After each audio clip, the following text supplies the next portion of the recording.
شہادت کا جذبہ یہ سب سے پہلا سبق ہے رمضان کا جو اس امت کو دیا گیا ہے۔ اللہ کے لیے جان دے دینا۔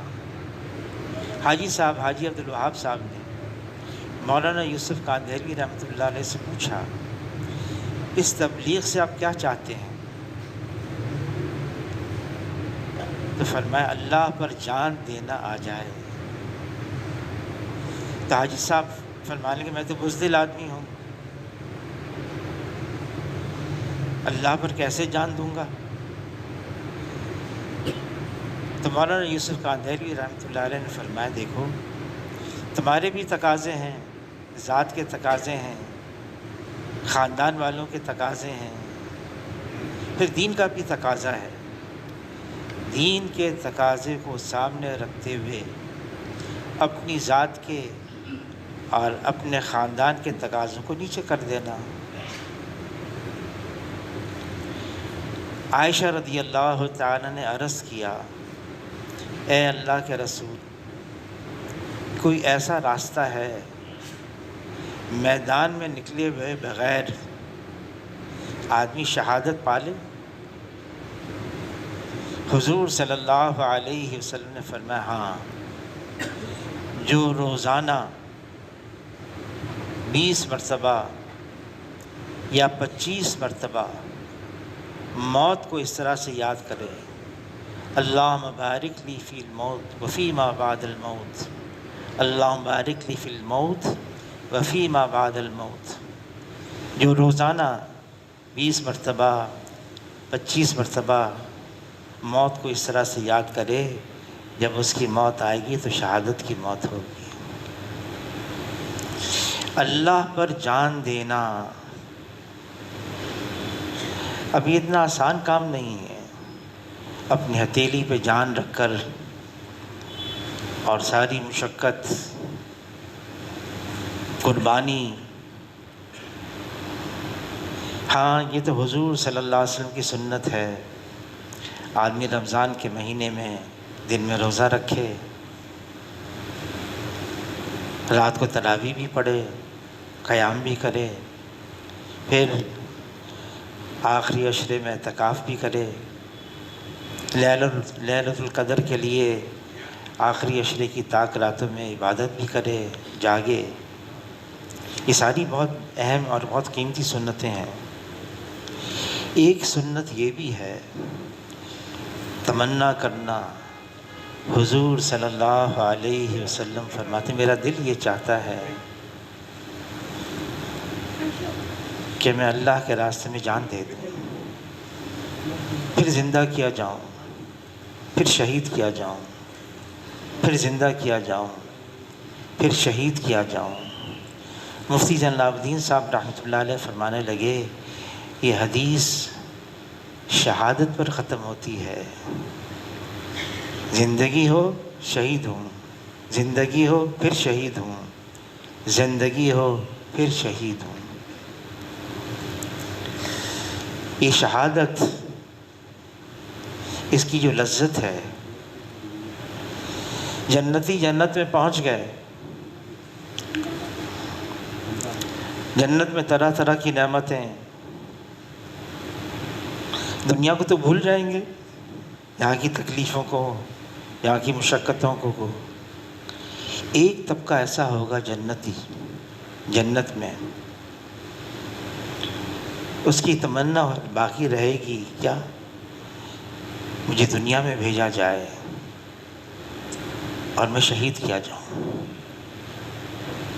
یہ عجیب بات ہے، جو شہادت کی لذت ہے۔ احد کے اندر انس بن نضر رضی اللہ تعالیٰ نے دیکھا کہ لوگ ادھر ادھر بھاگ رہے ہیں۔ سعد بن معاذ رضی اللہ تعالیٰ عنہ وہ بھی پریشان، کہا کہ تم کہاں جا رہے ہو؟ فرمایا اللہ کی قسم مجھے احد پہاڑ سے جنت کی خوشبو آ رہی ہے، اور واقعی ان کو خوشبو آ رہی تھی۔ جھمگٹے میں گھس گئے، شہید ہو گئے۔ ترکی جانا ہوا اور رائے گنج کے مدرسے کے ایک استاد بھی تھے، ایک عالم اور بھی تھے، میں بھی تھا ان کے ساتھ۔ تو جو استاد تھے مادائیون مدرسے کے، بڑی تمنا ان کی، وہی وہ انطاکیہ میں جو حبیب نجار کو جو شہید کیا تھا اس جگہ پہ جائیں گے۔ ان کا ایک طالب علم ان کو تیار کیا، ان کی گاڑی، اور وہاں پر پہنچے ہم۔ تو وہاں کے لوگوں نے بتایا بھائی وہ تو پہاڑی کے اوپر ہے، راستہ بھی اب بند کر دیا، کئی سال ہو گئے، وہاں پر ایک بہت بڑا گیٹ لوہے کا لگا دیا ہے، بند ہے، اب کوئی بھی نہیں جا سکتا۔ کہا نہیں جانا ہے وہاں پر۔ خیر گاڑی میں گئے ہم، اس گیٹ کے باہر ہم کھڑے ہو گئے گاڑی میں، 10 منٹ 15 منٹ ہارن بھی بجایا۔ پھر جو ڈرائیور ہے ترکی تھا، طالب علم تھا ان کا، اب تو وہاں بہت بڑے عالم بن گئے تھے وہاں کے، وہ نیچے اترے اور انہوں نے آوازیں بھی لگائیں۔ پھر انہوں نے کوشش کی وہ گیٹ کھولنے کی، ایک کتا تھا اس نے بھونکنا شروع کر دیا، واپس آ گئے۔ سامنے والی پہاڑی پر ایک چوکیدار تھا، اس نے کہا کہ آپ لوگ تھوڑا انتظار کریں، وہ سو رہا ہوگا، چوکیدار سو رہا ہوگا، انتظار کریں۔ کوئی نہیں آیا۔ پھر اس چوکیدار نے جو سامنے والے پہاڑی پر تھے اس نے آوازیں لگائیں، ایک آدمی آیا اور آتے کے ساتھ ہی اس نے گیٹ کھول دیا کہ اندر آ جائیں۔ کہا آپ یہاں کے چوکیدار؟ کہاں، میں تو اتنے دنوں سے انتظار کر رہا ہوں، 3 دن ہو گئے، اور مجھے خواب آیا تھا کہ آپ لوگ آئیں گے، تشریف لائیں۔ وہ راستہ تو تھا لیکن کئی سالوں سے اس پر کوئی سواری گئی نہیں تھی۔ خیر اس پر سے ہم گئے سواری میں، گاڑی میں، اور وہ پہاڑی کے اوپر گھوم گھام کے سڑک ادھر جا رہی ہے ادھر جا رہی ہے، اور اوپر پہنچ گئے ہم۔ اور وہ جو مولوی صاحب تھے، استاد تھے مدرسے کے، وہ جلدی جلدی اترے، اور اوپر انہوں نے جگہ بنائی ہوئی تھی، استعمال میں تو نہیں تھی کئی سالوں سے، لیکن وہ جگہ تھی، اوپر گئے ہم۔ پھر وہاں انہوں نے جو نشانی تھی جہاں ان کو شہید کیا تھا، وہ وہاں پر جا کے بیٹھ گئے۔ تھوڑی دیر بیٹھے رہے، پھر واپس آئے۔ واپس آ کے تو وہ جو چوکیدار تھا ہمارے انتظار میں تھا،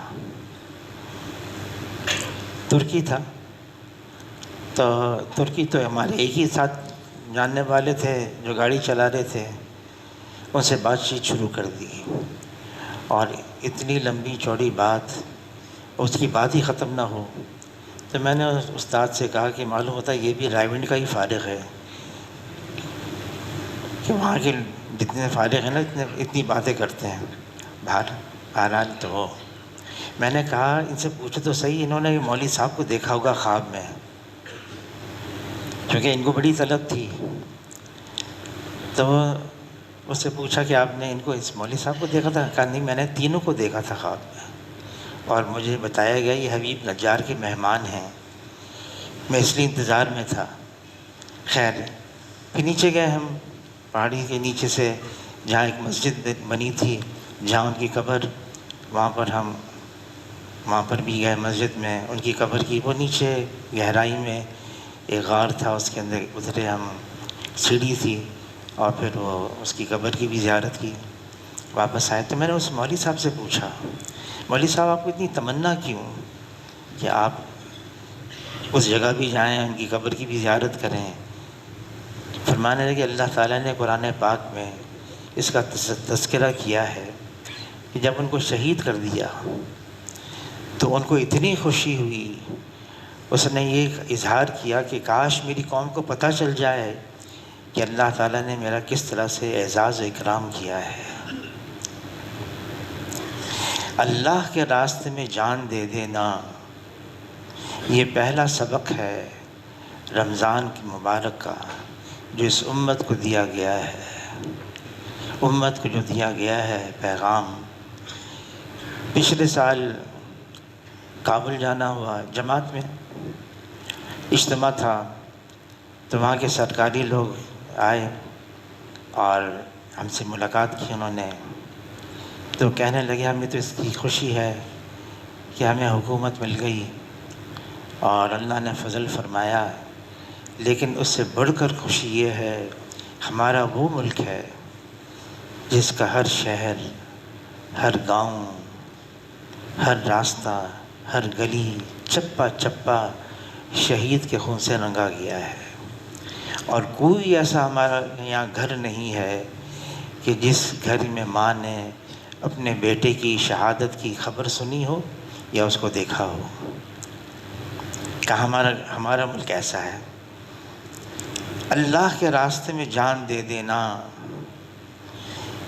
ہاں، حضور صلی اللہ علیہ وسلم نے احد کے موقع پر فرمایا کہ بھئی یہ تلوار ہے، میں اس کو دوں گا جو اس کا حق ادا کرے۔ تو بڑے بڑے صحابہ، اکابر صحابہ، عمر رضی اللہ تعالیٰ اور بھی اکابر صحابہ، تمنا ہوئی یہ تلوار ہمیں مل جائے۔ حضور صلی اللہ علیہ وسلم نے وہ تلوار ابو دجانہ کو دی۔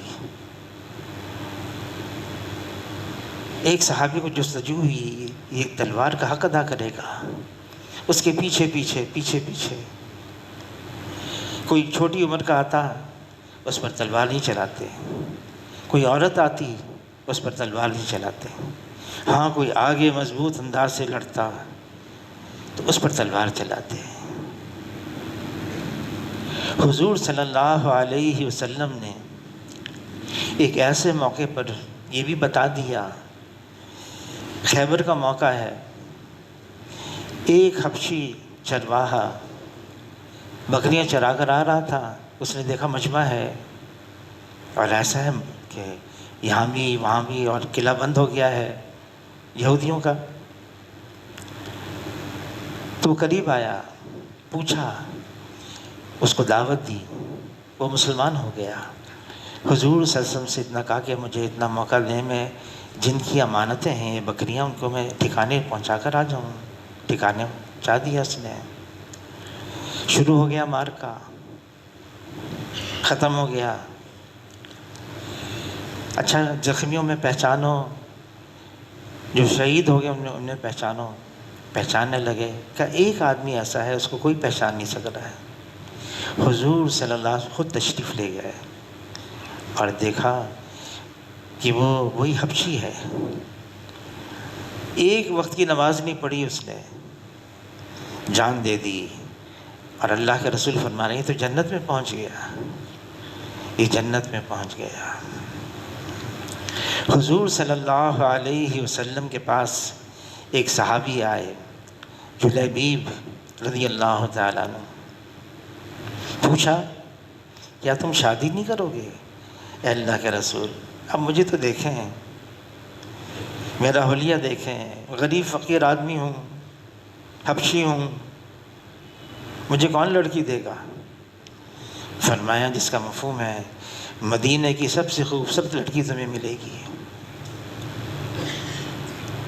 اور تم جاؤ فلاں گھرانے میں جاؤ اور اس کی لڑکی مانگ کر آؤ۔ عرض کہ اللہ کے رسول وہ تو سنا ہے کہ بڑی خوبصورت لڑکی ہے، ماں باپ اس کے ہیں، مالدار ہیں، میں غریب فقیر آدمی ہوں۔ فرمایا نہیں تم جاؤ۔ حضور صلی اللہ علیہ وسلم نے اس کو بھیجا، پہنچ گئے، کہ حضور صلی اللہ علیہ وسلم نے بھیجا ہے مجھے اور اس کے لیے بھیجا ہے۔ چھوٹے چھوٹے مکان تھے اس زمانے کے اندر، ماں باپ یہ سن کر سر پکڑ کے بیٹھ گئے۔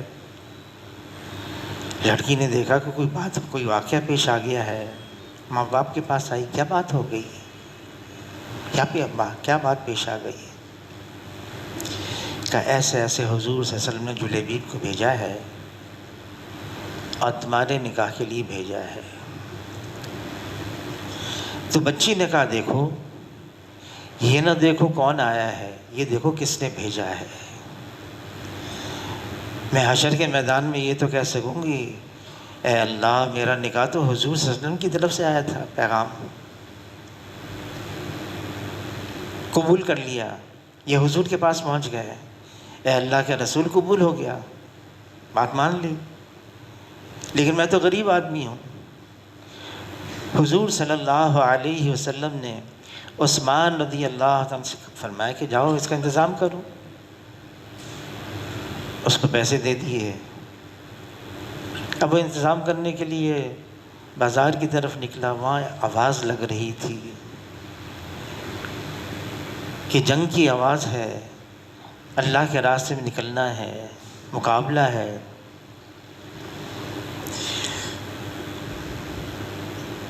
تو یہ سب گئے، نکل گئے۔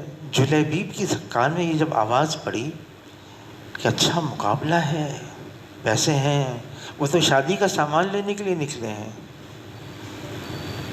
فوراً جذبہ بدلا اور انہی پیسوں سے جو جنگ کے لیے ضرورت یہ ہوتی ہیں، زرہ ہوتی ہے، نیزہ ہوتا ہے، تیر ہوتے ہیں، سواری ہوتی ہے، یہ سب خرید لیے اور نکل گئے۔ جنگ ختم ہوئی،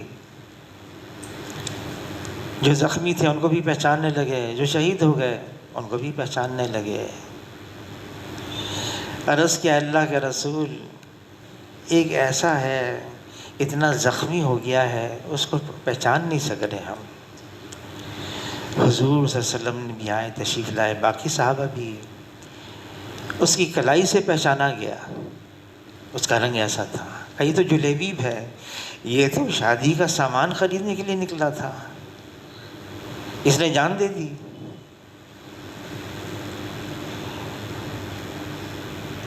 اس امت کو پیغام دیا ہے، یہ اللہ نے جان دی ہے، اور اس جان کو اللہ نے جنت کے عوض میں خرید لیا ہے، ابھی ہماری نہیں ہے۔ لیکن جان کون دے گا؟ اللہ کی محبت اس درجے کی ہو، عشق۔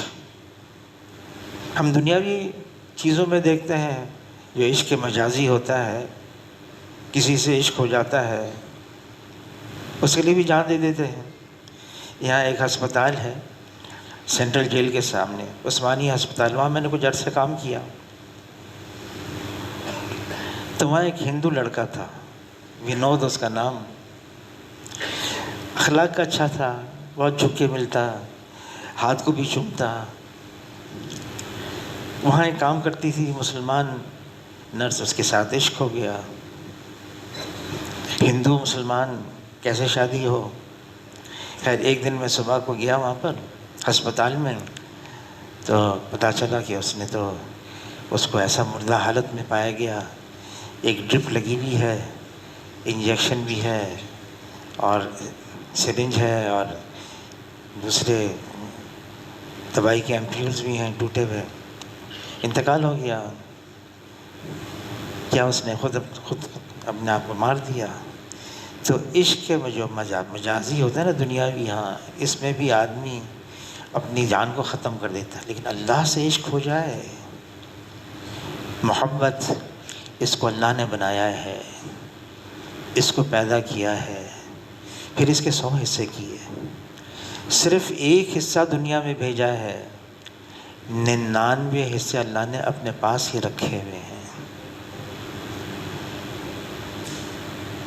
99 حصے اللہ نے اپنے پاس، وہ ایک حصہ جو اللہ نے دنیا میں بھیجا ہے، حضور صلی اللہ علیہ وسلم فرماتے ہیں اس ایک حصے کی وجہ سے بھی گھوڑی بچہ جنتی ہے لیکن اپنے پاؤں کو اوپر کر لیتی ہے کہ میرے پاؤں کی وجہ سے وہ بچے، نومولود بچے کو نقصان نہ پہنچے۔ ایک حصہ صرف دنیا میں آیا ہے، 99 حصے اللہ نے اپنے پاس بھیجے، لیکن دلوں میں بھی اللہ نے جو محبت رکھی وہ اللہ نے رکھی ہے، اور اس لیے رکھی ہے یہ محبت اللہ سے کی جائے۔ ایک ہمارے یہاں ایک بزرگ گزرے ہیں بھائی امین صاحب، کراچی کے امیر تھے، پہلے مکی مسجد چھوٹی تھی، اب تو اور بہت بڑی بن گئی، تو وہاں ان کے لیے کمرے بنائے گئے تھے۔ ایک کمرے میں بھائی امین صاحب رہتے تھے، چھوٹا سا مکان تھا، ایک کمرے میں امام صاحب تھے مسجد کے، بھائی حافظ ظفر صاحب وہ رہتے تھے، بھائی امین صاحب رحمۃ اللہ علیہ ماشاءاللہ ان کے تو 14 بچے تھے، اور حافظ ظفر صاحب کے اللہ نے کوئی اولاد نہیں دی، بڑی محبت تھی بھائی امین صاحب رحمۃ اللہ علیہ بیوی سے، بیوی کا انتقال ہو گیا۔ حاجی عبد الوہاب صاحب رحمۃ اللہ علیہ نے وہاں سے تعزیت کا خط لکھا، اور تعزیت کا خط یہ لکھا کہ دیکھو تمہارے دل کا ایک خانہ خالی ہو گیا ہے، اس کو کسی اور چیز سے نہ بھرنا، اس کو صرف اللہ کی محبت سے ہی بھرنا، صرف اللہ کی محبت سے۔ انسان کو دنیا کی چیزوں سے تعلق ہو جاتا ہے، ایک قلم ہو نا جیب میں، گم ہو جائے تو آدمی اس کے لیے بھی پریشان ہو جاتا ہے، کہاں گیا وہ، تعلق ہو گیا اس سے۔ اللہ سے ایسی محبت ہو جائے، ایسا قرب اور تعلق ہو جائے کہ دل منور ہو جائے، اللہ کی محبت دل میں نقش ہو جائے، اور جس کے دل میں یہ بات آ گئی اس نے زندگی کا مزہ پا لیا، زندگی کا مقصد اسے حاصل ہو گیا۔ ہماری دنیا کی زندگی کا عنوان یہی، جتنے اعمال ہم کر رہے ہیں، روزہ بھی ہے، تراویح بھی ہے، تلاوت بھی ہے، دعائیں بھی ہیں، استغفار بھی ہے، توبہ بھی ہے، قیام اللیل بھی ہے، لیلۃ القدر کی تلاش بھی ہے، اعتکاف بھی ہے، ساری چیزیں ہیں۔ عنوان اس کا یہ ہے کہ اللہ کی محبت، اللہ کا قرب، اللہ کا تعلق، ایسا تقویٰ نصیب ہو جائے، ہر وقت دھیان رہے، استحضار رہے، اللہ کا استحضار رہے ہر وقت، یہاں تک پہنچ جائیں ہم۔ اور جس کو اللہ کا استحضار رہے گا ہر وقت، وہ پھونک پھونک کے قدم رکھے گا، ایسا نہ ہو میرا اللہ مجھ سے ناراض ہو جائے۔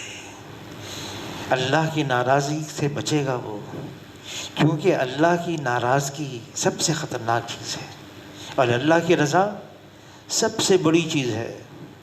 سب سے خطرناک چیز اللہ کی ناراضگی ہے۔ اور اللہ کب ناراض ہوتے ہیں؟ جب اللہ کی نافرمانی کی جاتی ہے، گناہ ہو جاتے ہیں۔ اللہ تعالیٰ خود فرما رہے ہیں کہ یہ انسان تو گنہگار ہے۔ حضور صلی اللہ علیہ وسلم، کل بنی آدم خطاؤون خیر الخطائین التوابون، بنی آدم تو سارے کے سارے گنہگار ہیں، گناہ کرنے والے ہیں۔ تو بات یہ چل رہی تھی، اللہ پر جان دینا اسی کو آئے، اسی کے لیے آسان ہوگا جس کے دل میں اللہ کی محبت ہوگی، اور محبت بھی اس درجے کا ہوگا۔ عرض کیا صحابی نے، اللہ کے رسول قیامت کب آئے گی؟ پوچھا قیامت کے لیے کیا تیار کر رکھا ہے جو تم پوچھ رہے ہو قیامت کب آئے گی؟ تو عرض کیا اللہ کے رسول بہت سارے اعمال نہیں ہیں، بہت سارے اعمال، ہاں اللہ اور اللہ کے رسول کی محبت ہے۔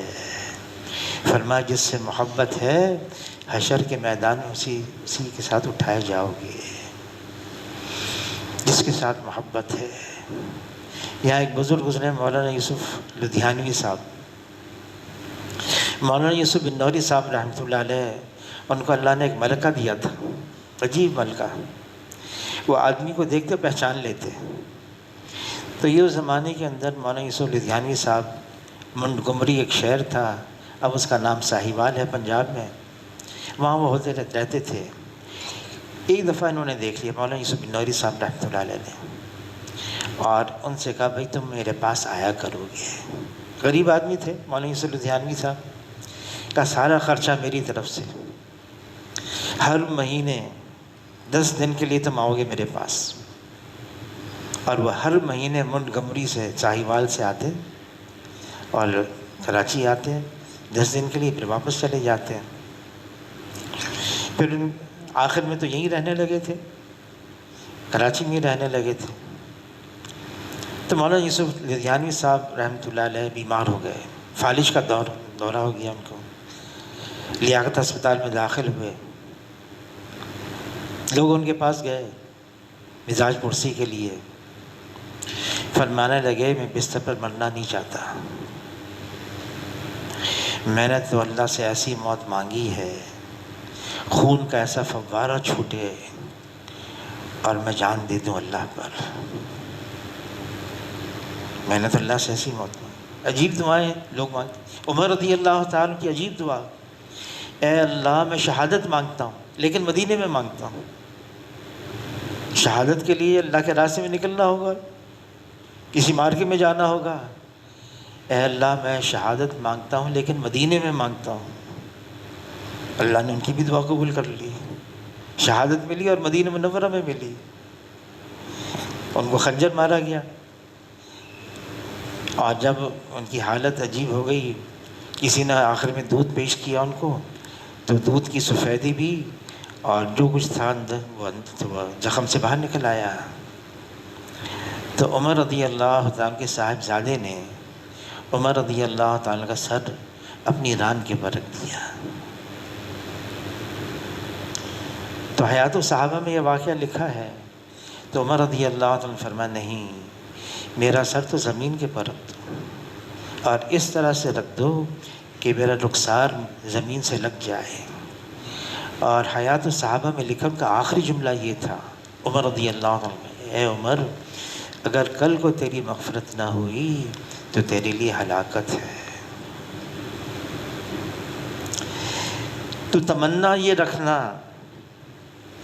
ہاں یہ ہر ایک کے لیے اتنی آسان نہیں۔ ایک ہمارے یہاں اس محلے میں ایک بزرگ گزرے، انتقال ہو گیا، 10-12 سال ہو گئے، حاجی عبدالمجید چکن والے ان کو مشہور تھا۔ تو وہ ان کا کاروبار تھا کپڑا مارکیٹ میں، لمبے چوڑے سرخ سفید آدمی تھے جوانی کے اندر، تو رکشہ میں جایا کرتے تھے کپڑا مارکیٹ نے وہاں ٹاور کے قریب۔ تو اس زمانے کے اندر یہ کشمیر کا مسئلہ چل رہا تھا، رکشہ پکڑی تو رکشہ والے نے ان کو دیکھا، لمبے چوڑے آدمی ہیں اور سرخ سفید، تو انہوں نے کہا بھئی آپ کشمیر جائیں اور فوج میں شامل ہو جائیں۔ تو حاجی عبدالمجید صاحب، یہ قصہ انہوں نے خود مجھے سنایا، فرمانے لگے بھئی میں تو مہمان ہوں، مہمان تو کبھی فوج میں نہیں جاتا۔ بہرحال تو یہ آدمی کے اندر لیکن جذبہ ضرور ہو، مجھے جان دینی ہے اور اللہ پر دینی ہے۔ اللہ تعالیٰ کلام پاک میں فرماتے ہیں فَفِرُّوا إِلَى اللَّهِ، بھاگو دوڑو اللہ کی طرف۔ ہماری زندگی کا عنوان اللہ ہے، ہم جتنے اعمال کر رہے ہیں عنوان اللہ ہے۔ جس نے اللہ کو پا لیا اس نے سب کچھ پا لیا، اس کو زندگی کا مقصد حاصل ہو گیا، اس کا دل مطمئن ہو گیا، اب اسے کسی اور چیز کی ضرورت نہیں رہی، اس نے اللہ کو پا لیا۔ اور حدیث میں آتا ہے جس کا مفہوم ہے جس نے اللہ کو کھو دیا اس نے سب کچھ کھو دیا۔ ہم جتنی محنت کر رہے ہیں عنوان ایک ہی ہے، مجھے اللہ کی رضا مل جائے، مجھے اللہ مل جائے۔ ہم قرآن کی تلاوت کر رہے ہیں، اکرمہ رضی اللہ تعالیٰ عنہ قرآن پاک کو کھول دے، ھذا کلام ربی، میرے رب کا کلام ہے میری آنکھوں کے سامنے، ھذا کلام ربی، ھذا کلام ربی، صرف یہ کہتے کہتے بے ہوش ہو جاتے۔ نماز پڑھ رہے ہیں، ہمیں اللہ کے سامنے کھڑا ہو، ہمارا حال تو یہ ہے، پوری نماز پوری ہو گئی، اللہ اکبر تکبیر تحریمہ، سلام بھی پھیر لیا، اور ایک دفعہ بھی اللہ کا خیال نہ آیا، ایک دفعہ بھی۔ اور جیسے علامہ اقبال نے لکھا ہے، ڈر یہ ہے کہ تمہارے سجدے تمہیں کافر نہ بنا دیں، سجدہ کہیں اور ہے، سوچ کچھ اور رہا ہے۔ لیکن پھر بھی حضرت شیخ الحدیث مولانا زکریا صاحب رحمۃ اللہ لکھا، یہ بھی اللہ کا شکر ہے، یہ بھی اللہ کا احسان ہے، پھر بھی مایوسی نہیں، نا امیدی نہیں، یہ بھی اللہ کا فضل ہے، اللہ کا کرم ہے۔ تو اس مبارک مہینے کے اندر جتنے اعمال ملے ملے اس لیے تاکہ ہمیں اللہ کی رضا اور اللہ کا قرب اور اللہ کا تعلق مل جائے۔ اب یہ مہینے کا اختتام ہے، فرمایا دار و مدار سارا کا سارا وہ اختتام پر ہوتا ہے۔ چند لمحے رہ گئے، چند گھنٹے رہ گئے، ایک دن رہ گیا۔ حضور صلی اللہ علیہ وسلم کی ایک عادت شریفہ تھی، ہر اختتام پر کثرت سے استغفار کرتے، اللہ کے سامنے دعا مانگتے، جیسا کرنا چاہیے تھا نہ کر سکا، اے اللہ تو معاف کر دے۔ اور واقعی یہ حقیقت ہے، یہ حقیقت ہے۔ مبارک مہینہ آیا اور اس مبارک مہینے کے اندر تو اللہ کی معافی عام تھی، معاف کرنا تو اتنا عام تھا۔ اور عائشہ رضی اللہ تعالیٰ نے عرض کیا، اللہ کے رسول اگر شب قدر مل جائے، تو کسی نے مجھ سے پوچھا بھی، مدینہ مسجد گیا، آپ کی وہاں کچھ طاق راتیں گزری، کچھ ایسا آپ کو نظر آیا کہ مطلع صاف ہو اور ٹھنڈی ہوا بھی چل رہی ہو؟ تو میں نے ان کو خواجہ عزیز الحسن صاحب کا شعر سنا دیا کہ کہا کسی نے، اے خواجہ چے چیز شب قدر نشانی، شب قدر کی کوئی نشانی بتا دیں۔ ہم اس رات جاگیں گے، تلاوت کریں گے، عبادت کریں گے، اللہ کے سامنے روئیں گے، دعائیں مانگیں گے، اے خواجہ چے چیز شب قدر نشانی، جواب ملا ہر شب شب قدر است گھر قدر بدانی۔ تم اپنی ہر رات کو شب قدر بنا سکتے ہو اگر اس کی قدر کر لی، تم نے اس میں اعمال کر لی، اللہ کا ایسا قرب اور تعلق ہو گیا، اور واقعی آدمی کو محسوس ہوتا ہے ہاں اللہ کے ساتھ میرا اتنا ایسا تعلق ہو گیا۔ اب آخری چند دن رہ گئے ہیں، ہاں اس میں ایک چیز بھی ہے، آخری وقت کے اندر حضور نے رکھا ہے، جہاں ہم بدنی عبادت کرتے ہیں وہاں آخر میں مالی عبادت بھی رکھ دی ایک، اور صدقہ فطر ہے وہ، اور کہا یہ معلق رہیں گے سارے عام اعمال جب تک کہ یہ ادا نہ کرو۔ علماء حضرات سے پوچھیں ہم کیسے ادا کریں، کتنی مقدار ادا کریں، اور کب ادا کرنی ہے یہ بھی پوچھیں، وہ تو عید کی نماز سے پہلے پہلے۔ یہ کیوں ہے ساری چیزیں؟ صرف اپنا خیال مت کرو، ہمارا دین کامل ہے، مکمل ہے، اس میں حقوق اللہ بھی ہیں اور حقوق العباد بھی ہیں۔ حضور صلی اللہ علیہ وسلم کا دنیا سے پردہ فرمانے کا وقت ہے، اور آخری جملہ ہے الصلاۃ الصلاۃ وما ملکت ایمانکم، نماز نماز اور جو تمہارے ماتحت ہیں ان کا خیال رکھنا۔ علماء حضرات فرماتے ہیں اس جملے میں سارا دین کا نچوڑ آ گیا، حقوق اللہ بھی اور حقوق العباد بھی۔ حقوق اللہ میں دو بہت اہم چیز ہیں، ایک اللہ کی عبادت ہے اور ایک اللہ سے کسی کو شریک نہیں کرنا ہے، دو اہم چیزیں ہیں۔ اور حقوق العباد میں بہت ساری چیزیں ہیں۔ حدیث پاک کا مفہوم ہے ایسا آدمی بھی مسلمان ہوگا، ایمان والا ہوگا، حشر کے میدان میں پیش کیا جائے گا، نیک اعمال انبار لگا ہوا ہوگا اس کا، بہت سارے اعمال کی، لیکن کسی کو گالی دی، کسی کو برا بھلا کہا، کسی کو ضرب لگا دیا، کسی کا حق مار دیا،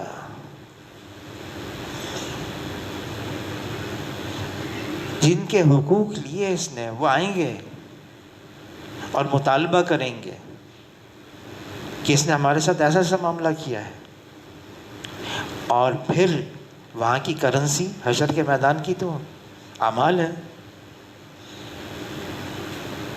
اس کی نیکیاں دی جائیں گی ان کو، جن کے ساتھ حق تلفی کی نیکیاں دی جائیں گی، یہاں تک کہ نیکیاں ختم ہو جائیں گی اور مطالبہ کرنے والے باقی رہیں گے۔ اب کیا ہوگا؟ نیکیاں ختم، گناہ لاد دیے جائیں گے۔ حضور صلی اللہ علیہ وسلم فرمایا بتاؤ میری امت کا مسکین کون ہے؟ صحابہ کرام نے عرض کیا جس کے پاس درہم دینار نہ ہو؟ فرمایا نہیں، یہ میری امت کا مسکین ہے۔ آیا تو تھا نیکیوں کا انبار لے کر، لیکن جا رہا ہے جہنم کے اندر گناہوں کا ڈھیر لے کر۔ فرمایا میری امت کا مسکین یہ ہے۔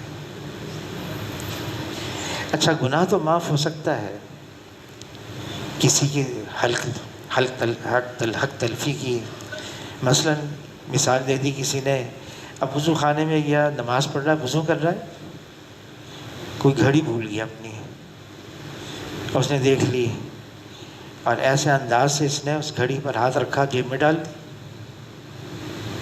اب بعد میں اس کو خیال آیا کہ بھائی میں نے تو ایسا یہ گناہ نہیں کرنا چاہیے تھا۔ گناہ تو معاف ہو جائے گا توبہ استغفار سے، لیکن وہ جو گھڑی وہ تو دینی پڑے گی اس کو، یا تو اس سے معافی مانگے، اس کے پاس پہنچے، اس کا حق لے لیا، اس لیے جو حق تلفی کی ہے وہ تو پورا کرنا پڑے گا۔ ہاں اس کا انتقال ہو گیا یا کچھ ایسی صورت ہو گئی، اب کیا کریں، زمانہ گزر گیا، علماء حضرات سے پوچھیں اب مجھے کیا کرنا چاہیے۔ دیکھیں اللہ نے پھر بھی راستہ رکھا ہوا ہے، پھر بھی راستے رکھے ہوئے ہیں اللہ تعالی نے، ہم کیا صورت اختیار کریں؟ علماء حضرات کے پاس جائیں، پوچھیں ان سے، تاکہ حشر کے میدان میں ہم ایسے پہنچیں ہمارے اوپر کوئی گناہ نہ ہو۔ حضور صلی اللہ علیہ وسلم کے خدمت میں ایک صحابی آئے، جوان تھے، اور ان کا نام تھا معاذ اسلمی رضی اللہ تعالیٰ عنہ، اور حضور کی خدمت میں آ کر انہوں نے کہا اے اللہ کے رسول مجھ سے گناہ ہو گیا، زنا ہو گیا۔ حضور نے فرمایا نہیں، تم نے تو صرف آنکھوں سے دیکھا۔ نہیں اللہ کے رسول ہو گیا۔ کہا نہیں تم نے صرف ہاتھ لگایا۔ نہیں اللہ کے رسول ہو گیا۔ بوسہ دیا؟ نہیں اللہ کے رسول ہو گیا۔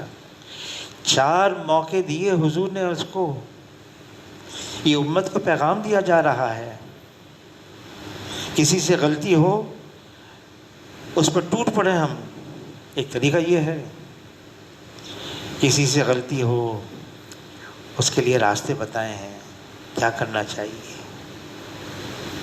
تو حضور صلی اللہ علیہ وسلم نے فرمایا کہ دیکھو یہ جو تم میرے پاس آئے ہو اور یہ کہہ رہے ہو تمہیں اس کی سزا معلوم ہے؟ تو عرض کہ اللہ کے رسول مجھے معلوم ہے، جبھی تو آیا ہوں، میں چاہتا ہوں میں دنیا میں ہی نمٹ جاؤں، آخرت میں مجھ سے کوئی مطالبہ نہ ہو۔ میں چاہتا ہوں میں دنیا میں ہی ختم کر دوں ساری چیزیں، آخرت میں کوئی مطالبہ نہ ہو۔ سنسار کیا گیا، انتقال بھی ہو گیا، اور کنارے پر دفنا دیا، جنت البقیع کے کنارے پر۔ کسی موقع پر حضور صلی اللہ علیہ وسلم صحابہ کرام کے ساتھ تشریف لے جا رہے تھے، کسی موقع پر 2 صحابیاں اس کی قبر پہچان کر زور زور سے کہنے لگی تو وہی ہے، کتنی بری موت مرا، اور پتہ نہیں کیا کیا کہا۔ حضور نے بھی سن لیا۔ اچھا حضور کی بھی ایک عادت شریفہ تھی، اس عین وقت پہ ٹوکتے نہیں تھے کسی کو، کوئی غلطی کرتا عین وقت پہ نہیں ٹوکتے، عین اس موقع پر ٹوکنا۔ مولانا سعید خان صاحب رحمۃ اللہ علیہ فرمانے لگے تم نے حق بات کہی، بے موقع کہی، تم نے اس حق بات کو ضائع کر دیا۔ فرمایا موقع شناسی، وقت شناسی، مردم شناسی بھی ضروری ہے۔ اس آدمی سے کس طرح سے بات کی جائے؟ حضور صلی اللہ علیہ وسلم نے کچھ نہیں کہا، آگے چلے، جنگل پہنچ گئے۔ اس جنگل کے اندر ایک گدھا مرا ہوا تھا، ہوا بھر گئی تھی، 2 ٹانگیں بھی اوپر ہو گئی تھی۔ حضور صلی اللہ علیہ وسلم نے فرمایا وہ 2 کہاں ہیں؟ نام لے کر، کہاں ہیں وہ آ گئے، فرمایا اس مرے ہوئے گدھے کا گوشت کھاؤ۔ عرض کیا اللہ کے رسول ہم سے کیا قصور ہوا، کیا غلطی ہو گئی؟ فرمایا تم نے اس کے بارے میں یوں کہا؟ پھر فرمایا قسم ہے اس ذات کی جس کے قبضے میں محمد صلی اللہ علیہ وسلم کی جان ہے۔ یہ جملہ حضور اس وقت دہراتے تھے، بتاتے تھے جب اہمیت بتانی ہوتی تھی کسی بات کی۔ قسم ہے اس ذات کی جس کے قبضے میں محمد صلی اللہ علیہ وسلم کی جان ہے، میں معاذ اسلمی کو جنت کی نہر میں غوطہ کھاتے ہوئے دیکھ رہا ہوں۔ علماء حضرات نے فرمایا ہے 101 آدمی ایسے ہیں صحابہ میں سے جن کی زندگی میں یا مرنے کے بعد حضور نے فرمایا یہ جنت میں پہنچ گئے۔ ان میں سے ایک معاذ اسلمی بھی ہیں رضی اللہ تعالیٰ عنہ۔ مایوسی نہیں ہے، ہاں کسی کا حق لیا ہے، اب پوچھے کرنا پڑے گا، ہمیں گناہ تو معاف ہو جائے گا لیکن اس کا حق ادا کرنا پڑے۔ کیسے کریں یہ پوچھنا پڑے گا علماء حضرات سے۔ پوچھیں ہم، یہ علماء حضرات وہ تو آدمی جب جنت میں بھی پہنچ جائے گا نا، جنت میں جیسے یہاں ہر جمعے کے دن جمعے کی نماز ہوتی ہے، وہاں جنت کے اندر ایک میدان مزید ہوگا، وہاں اللہ تعالیٰ سارے جنتیوں کو اکٹھا کریں گے اور پھر آخر میں پوچھیں گے کچھ اور بھی اللہ سے چاہیے، کچھ اور نعمت چاہیے؟ تو وہ حیران ہوں گے، اتنی نعمتیں اللہ کی، اتنی شفقتیں، رحمتیں، عنایتیں، اللہ سے اب کیا مانگیں؟ تو وہ ایک دوسرے سے جمع گوئی کر کے کہیں گے کیا کریں؟ تو وہاں جو علماء حضرات ہوں گے، جو دنیا میں ہوں گے اور وہاں ہوں گے میدان مزید میں ہوں گے، کون سے پوچھتے ہیں کہ اللہ کی طرف سے یہ آئی ہے درخواست، کیا کریں؟ کچھ اور مانگنا ہے، کیا مانگیں؟ کہ اللہ کی رضا مانگ لو، ایسی رضا مانگو کہ اللہ پھر کبھی ناراض نہ ہو، یہ مانگ لو اللہ سے۔ اللہ کا دیدار بھی ہوگا لیکن اللہ کی رضا یہ سب سے بڑی نعمت ہے، سب سے بڑی۔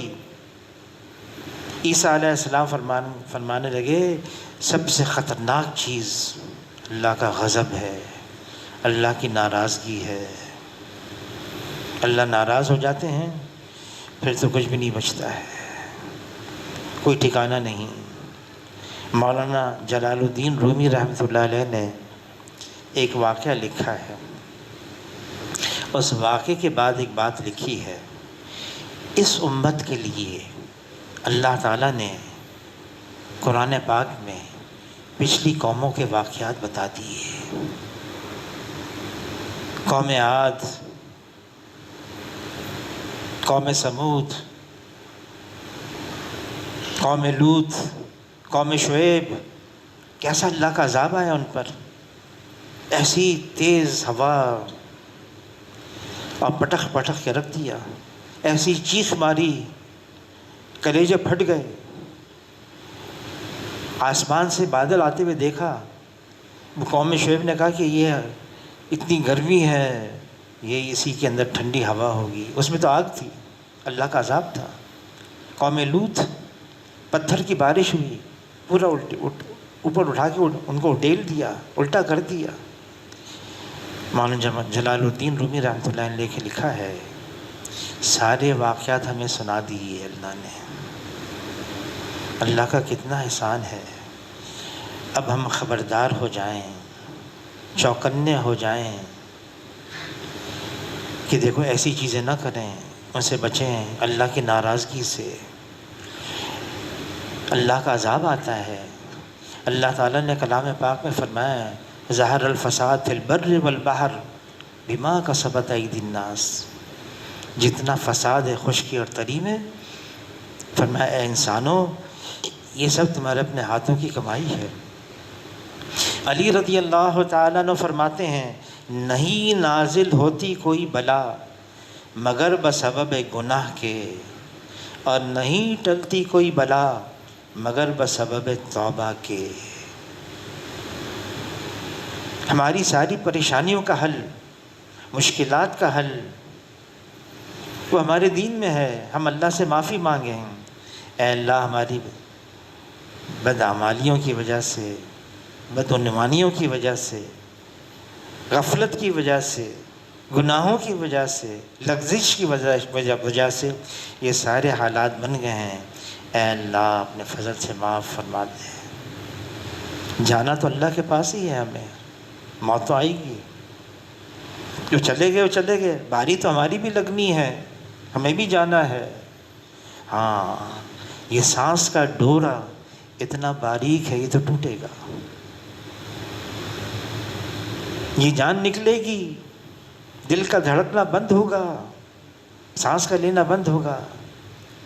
اور پھر اللہ نے قرآن میں پاک فرمایا منہا خلقناکم وفیہا نعیدکم ومنہا نخرجکم تارۃ اخری۔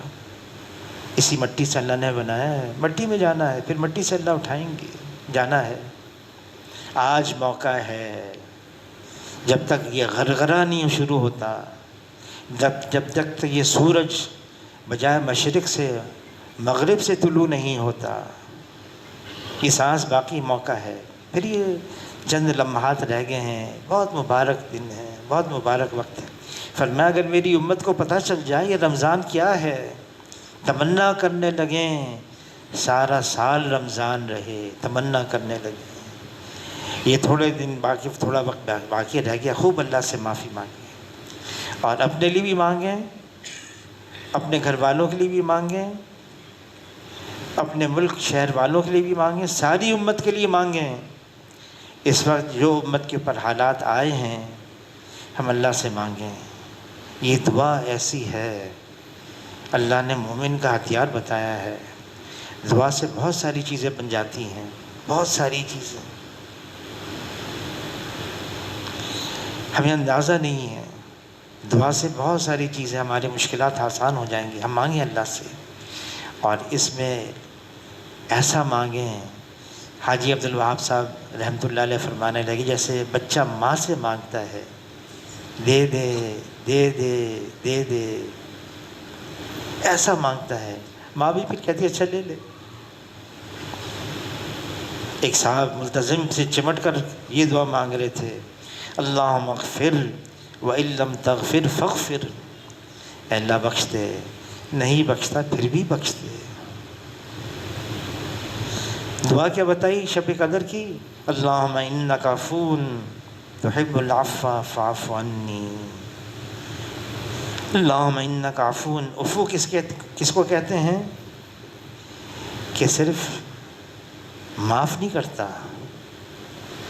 مونڈوں پر بیٹھے ہوئے لکھنے والے کرامن کاتبین ان سے وہ بھلوا بھی دیتا ہے، اس کے مضر اثرات کو مٹا بھی دیتا ہے، کرنے والے سے بھی بھلا دیتا ہے جیسے کچھ ہوا ہی نہیں۔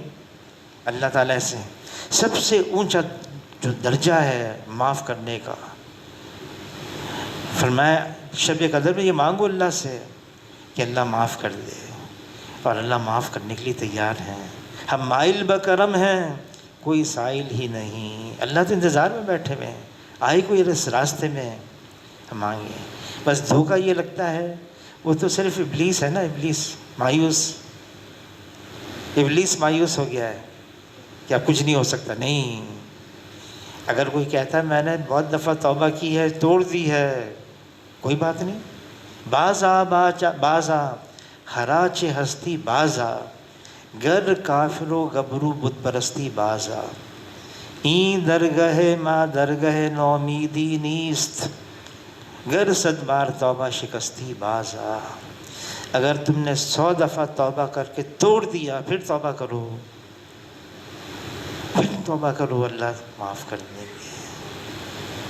جیسے آتا ہے نا، بندہ گناہ کر کے توبہ کرتا ہے، گناہ کر کے توبہ کرتا ہے، گناہ کر کے توبہ کرتا ہے، اللہ کی طرف سے فرشتوں کے سامنے یہ بات آتی ہے، یہ تھک جائے گا گناہ کر کے توبہ کرتے کرتے تھک جائے گا، اور میں اس کو معاف کرتے کرتے نہیں تھکوں گا۔